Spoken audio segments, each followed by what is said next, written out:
When we talk about government debt, we're talking about the running tab of what the US has borrowed. It is the accumulation of annual deficits minus any brief surpluses. Each year that spending exceeds tax revenue, the shortfall becomes a deficit. The government finances that deficit by issuing Treasury securities. Over time, these deficits stack up into the national debt.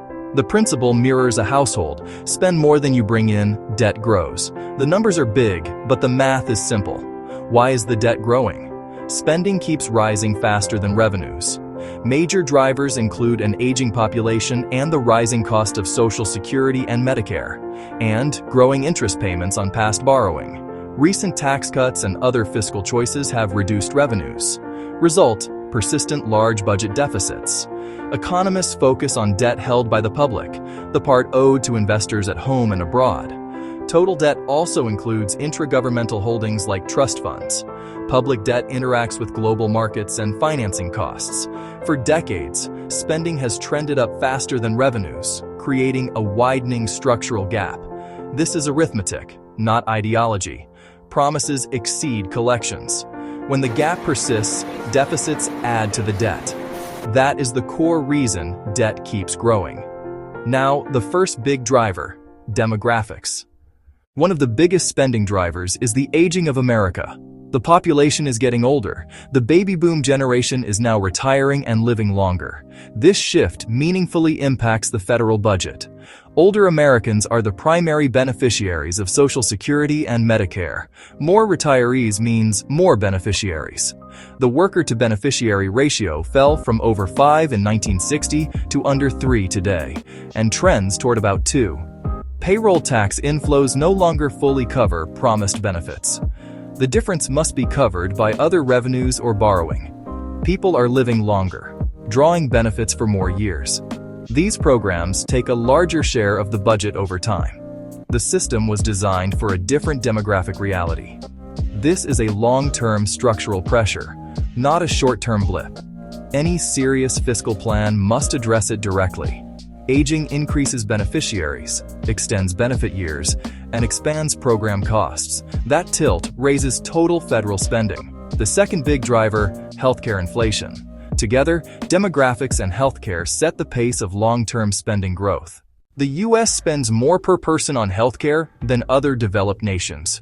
Health costs have grown faster than the overall economy. That directly raises federal costs via Medicare and Medicaid. Prices for visits, stays, drugs, and technologies keep rising. Administrative complexity and limited price transparency add cost. Unlike many sectors, new medical tech often increases, not lowers, costs. Life-saving advances are valuable but expensive to cover. Medicare and Medicaid are entitlements. Spending follows eligibility and use. More enrollees and higher prices automatically drive spending up. Major federal health programs now exceed a quarter of the budget. Projections show that share continuing to grow. This is a structural, not partisan, driver. Healthcare dynamics add sustained upward pressure on spending and debt. Next, the compounding cost of interest. As debt grows, interest grows too, consuming more of the budget unless trends change. Like a credit card or mortgage, federal debt carries interest. Borrowing increases debt, which raises interest costs, which can require more borrowing. That feedback loop can accelerate debt growth. Low rates kept costs manageable for years. With higher rates, borrowing has become more expensive. New borrowing and refinancing now carry higher interest. A larger share of the budget goes to interest payments. Net interest is on track to exceed national defense within the next decade. Dollars spent on interest cannot fund other priorities. Rising interest can consume a bigger share of tax revenues quickly. Higher debt makes finances more sensitive to rate shocks. This dynamic can put the budget on an unstable path. Interest magnifies the gap between spending and revenue. So where is debt headed under current policies? Revenue is what the government collects, mainly taxes. Revenues have not kept pace with spending. The gap creates persistent deficits. Several tax laws over the past 25 years reduced revenues. Intended to boost growth, they also lowered tax intake. The level of taxation is a policy choice. Under current law, Legal commitments exceed collections. That persistent mismatch is a structural deficit. Projections show the gap widening without changes. Narrowing it requires adjusting spending, revenues, and/or boosting growth.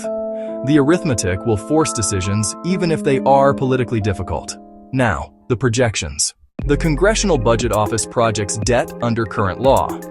Debt held by the public is about 99% of GDP today. CBO sees it rising to roughly 156% by 2055, far above any modern historical peak, including post-World War II. Other analysts reach similar or more pessimistic views. The IIF warns debt could approach 180% by 2048. Alguns cenários são ainda mais pessimistas, se as tendências persistirem. Different models point the same way. Rapidly rising debt. More debt means more interest, crowding out other priorities. These are not prophecies. They show what happens if nothing changes. The longer action is delayed, the tougher the fixes become.